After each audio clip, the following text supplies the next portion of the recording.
Guys, അപ്പോൾ നമുക്ക് ഇന്നൊരു പോസ്റ്റ് വന്നിട്ടുണ്ട്. ആ പോസ്റ്റ് നമുക്ക് അൺബോക്സ് ചെയ്യാം. കുറച്ച് നല്ല ഭംഗിയുണ്ട് കാണാൻ. അത് വേണം കൊണ്ട് നമുക്കൊന്ന് അൺബോക്സ് ചെയ്യാം.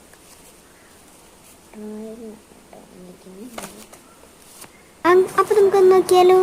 ഇതിൽ നോക്കുമ്പോൾ ഇത് റോയൽ എന്ന് വന്നൊരു ഇതാണ് കേട്ടോ. റോയൽ എന്നൊരു ഹാപ്പി ബർത്ത്ഡേ കാർഡാണ് ഗൈസ് അയച്ചിരിക്കുന്നത്. ഞാൻ വിചാരിച്ചിട്ട് ബർത്ത്ഡേ കാർഡൊക്കെ നിൽക്കാം ഇത് കണ്ടോളൂ കേട്ടോ. ഒറ്റ കയ്യിൽ ക്യാമറ പിടിച്ചിട്ട് ഓണാക്കാൻ പറ്റും. അങ്ങനെയൊക്കെയോ ഞാൻ ആക്കിയെന്നിട്ട് കണ്ടോ. ഒരു ബർത്ത്ഡേ കാർഡാണ്. പിന്നെ അവിടെ കുറേ റൈറ്റിങ്സൊക്കെ വന്നിട്ടുണ്ട്. ഞാനതൊന്ന് വീഡിയോയ്ക്ക് വേണ്ടിയിട്ട് നിങ്ങളെങ്കിലും വായിക്കട്ടെ എന്ന് വിചാരിച്ചിട്ട് ഞാനൊന്നും വായിച്ചില്ല. അതിൻ്റെ ഉള്ളിൽ എന്താണെന്ന് അറിയാണ്ട് ഒരു സമാധാനമില്ല. അത് കാരണം കൊണ്ട് hope you feel truly specially അങ്ങനെ എന്തൊക്കെ എഴുതിയിട്ടുണ്ട്. ഹാവ് എ ആണ് എഴുതിയിരിക്കുന്നത്. അപ്പുറത്ത് എ ഉണ്ട്. ഹാവ് എ ഫാൻറ്റാസ്റ്റിക്കിൻ്റെ TI വരെ ഉള്ള ഗൈസ്. അപ്പുറത്തെ സി എഴുതിയിരിക്കണം. ഞാൻ ആദ്യം വിചാരിച്ചു സി ഡേയോ അതൊന്നും ശരി. ഫാൻറ്റാസ്റ്റിക് ഡേ എന്നൊക്കെ.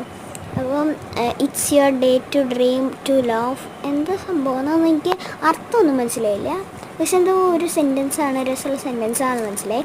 കണ്ടോ, ഇത് ഹാപ്പി ബർത്ത്ഡേ കാർഡാണ്. എന്തിനുള്ള കാർഡാണെന്നൊന്നും എനിക്കറിയില്ല. ഞങ്ങളുടെ വീട്ടിൽ ആരുടെ ഇത് ഒരു ബർത്ത്ഡേ കാർഡാണ്. എന്തിനുള്ളതാണെന്നൊന്നും അറിയത്തില്ല. അപ്പം നമുക്ക് നോക്കാം എന്തിനുള്ളതാണെന്നൊന്നും അറിയത്തില്ല. പക്ഷെ നമുക്ക് ആർക്കെങ്കിലും ഗിഫ്റ്റ് ചെയ്യാൻ പറ്റിയ സാധനമാണ് ഈ ഒരു ബർത്ത്ഡേ കാർഡ് എന്ന് പറയുന്നത് കേട്ടോ.